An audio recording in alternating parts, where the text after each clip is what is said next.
Hello, I'm Henry Miller, author of The Serious Pursuit of Happiness, Everything You Need to Know to Flourish and Thrive. And welcome back to my series of educational videos focused specifically on giving you the knowledge that you need to flourish and thrive so that you can lastingly increase your happiness and your overall level of well-being. In this video, entitled The 3 Determinants of Happiness, I want to talk with you about the 3 major factors that determine how happy you can be. The first factor is genetics.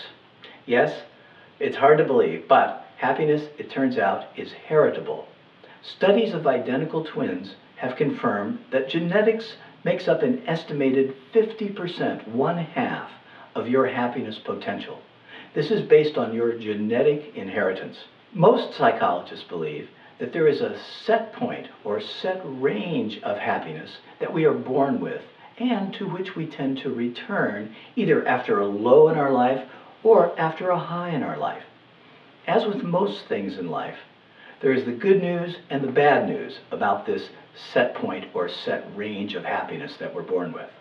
Now, the good news, if you think about it for just a moment, this explains why some people in our lives, and in your life and in my life, just seem to be happier than others. It turns out that half of their happiness potential is inherited, and perhaps that level of happiness is just higher than other people.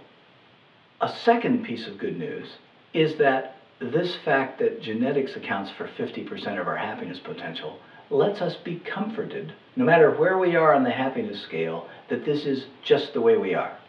It reassures us also that when bad things happen to us, we'll recover. When there's a low in your life, when there's a problem in your life, when there's a trauma in your life, you can be confident that over time you will recover back up to your set point or set range of happiness. Almost as if you have a happiness thermostat inside you.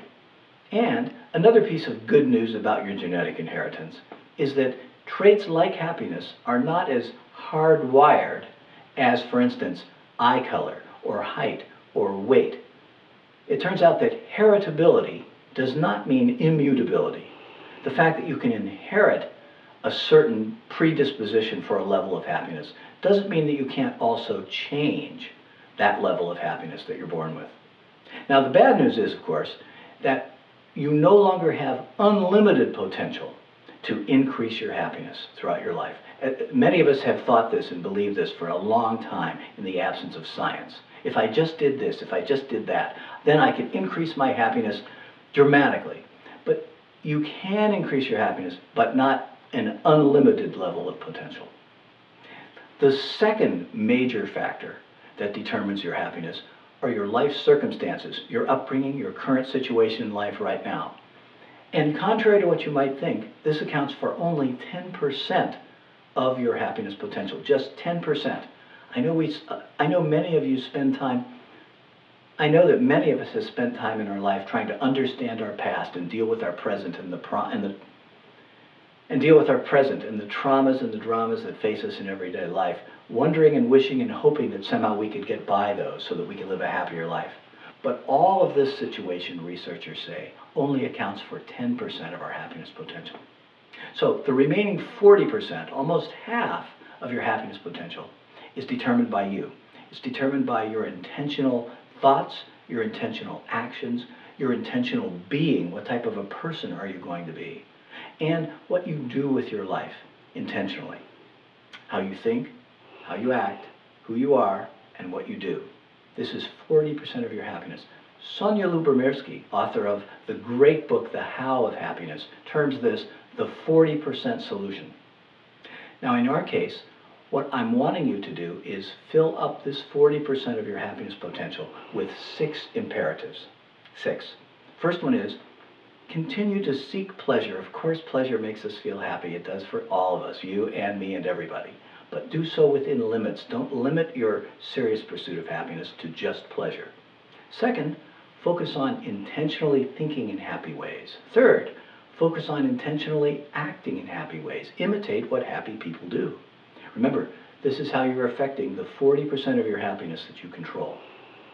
Fourth, be a better person. Work on becoming a better person. Be a good person of good character. Fifth, embrace loving connections. Love and be loved if you can, if you're fortunate enough. Be married. Just love a significant other. Have a great relationship. Work on improving the close relationships with your friends. And sixth and last, make a meaningful contribution to the world so that the world is a little bit better for you having lived in it. These are what I call the 6 imperatives of happiness. And they're very available for everyone. There's over 400 proven actions that go with these 6 imperatives that are under your control. So remember, the 3 major determinants of your happiness are 1, genetics, 2, your life circumstances, and 3, how you choose to intentionally think and act throughout your life. If you're serious about learning more about what you need to know to flourish and thrive, please look for me in my other videos. Until then, be your best self, love and be loved, and live a life that matters.